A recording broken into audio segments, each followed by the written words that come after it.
Somewhere in the heart of Africa lies a river that carved its way through history, the same way it carved its way through stone, the Congo River. And along this river, between the 1880s and the early 1900s, a European king built an empire that was not a colony of his country. It was his own personal property. His name was King Leopold II of Belgium, and the story of his rule over the Congo would become one of the darkest episodes in modern history. Leopold II was born in 1835 in Brussels and became the second king of the Belgians in 1865. Unlike powerful monarchs from Britain or France, his kingdom was small and relatively poor. But Leopold had enormous ambition, and he dreamed of empire. He watched the great European powers carving up Africa, and he wanted a piece of the continent for himself. Not for Belgium, not for his people, for him. He told the world he was a humanitarian. He claimed he wanted to bring civilization, end the slave trade, and open Africa to science and progress. In speeches, he painted himself as a noble king who cared about the people of Africa. But behind the words was a brutal plan: to seize the vast, untamed territory surrounding the Congo River and make it his private kingdom. In the 1880s, European powers met at the Berlin Conference to divide Africa among themselves. No African leaders were invited. Among the attendees was Leopold's representative, pushing a simple claim. This enormous area in Central Africa, 10 times the size of Belgium, should belong to the king himself, not to the Belgian state. And in 1885, they agreed. The Congo Free State was born. Not a Belgian colony, but the personal property of King Leopold II. Millions of people were now owned, in effect, by one European monarch who had never set foot in the land. Leopold hired explorers like Henry Morton Stanley, a famous adventurer, to open the Congo, build posts, and sign treaties with local chiefs, many of whom did not understand the language or the consequences. During the late 1800s, the global demand for rubber exploded. Tires, bicycles, telegraph cables, everything needed rubber.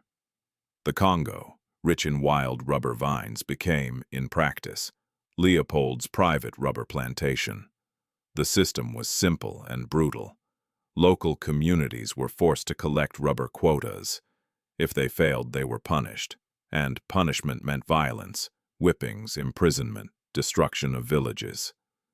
To save bullets, soldiers were ordered to prove each kill by bringing back a severed hand. There are accounts of entire villages emptied, of women and children held hostage while men went into the forest to gather rubber, of widespread disease, starvation, and fear.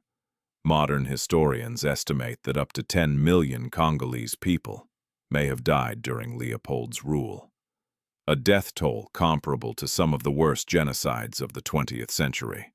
Leopold never once set foot in the Congo.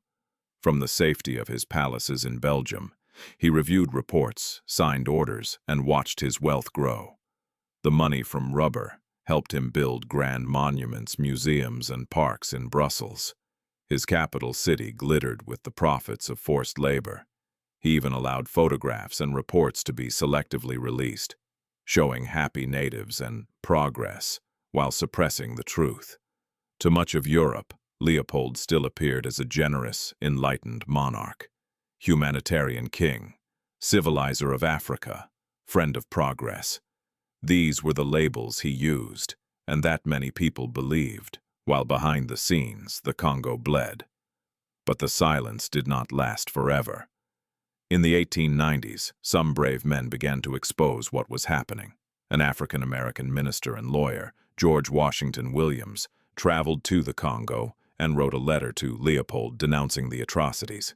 He called it a colossal fraud and a humanitarian cloak for robbery. Later, missionaries like William Shepherd smuggled out photographs and testimonies of mutilated villagers, shocking the world. A young British shipping clerk, Edmund Morel, noticed something strange.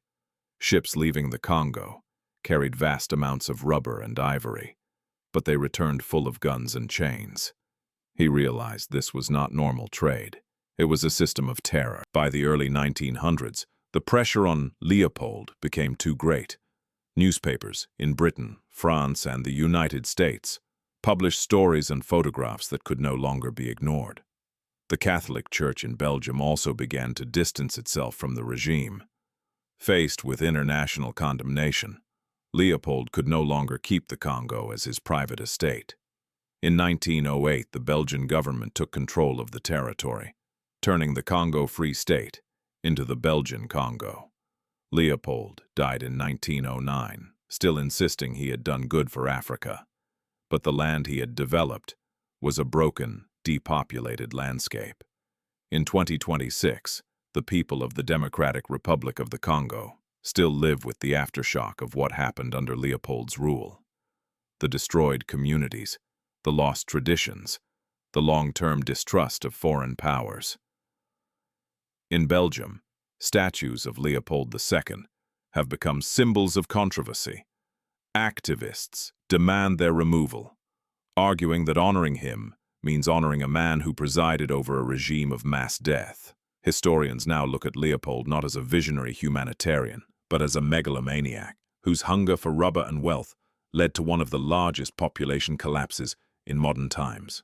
His story is a warning about how easily words like progress, civilization, and humanitarianism can mask exploitation and cruelty. The story of King Leopold II and the Congo is not just about the past. It is about how power is used, how silence can enable violence, and how a single person can shape the fate of millions, sometimes with a smile and a polished speech. If a ruler today claimed to be building hospitals, roads, and schools in another country, would you ask who pays for it? Would you ask who benefits? And would you listen to the people who live there? Because history has already shown us, when the answers are hidden, the cost is often written in blood.